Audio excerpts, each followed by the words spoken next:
wanted to take a moment and acknowledge all the work that we've done together. We've brainstormed our OKRs and continued to refine them. And the journey doesn't end here. The process of getting better and better at OKRs takes time and repetition. And by the way, like John Doerr says, it takes a while to build goal muscle. At this point, you should have a pretty good idea of what objectives and key results are.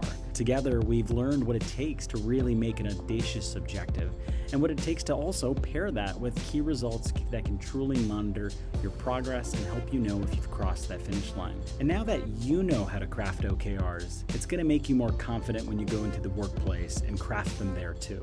And if you found this course useful, share it with your colleagues. We've got more lessons coming that are going to share how you can use OKRs better with your teams, better within your organizations, and really getting even more out of them. And if you're looking for more resources, we've got plenty of stories on whatmatters.com, as well as other resources there and OKR examples, as well as sign up for our newsletter so you can hear more from John, Lisa, and I on OKRs, but also on other topics of leadership. We'll make sure to notify you when the other lessons come out as well, so we can keep you up to date. And also, if you haven't read the book, Measure What Matters, there's a great audiobook that actually captures the stories and the true voices of the entrepreneurs and founders that use OKRs in their organizations. And if you haven't figured it out yet, the not so secret to getting better at OKRs is to share them with others, to get feedback on them, and to expose yourself as much as you can to more examples of different companies and organizations using them.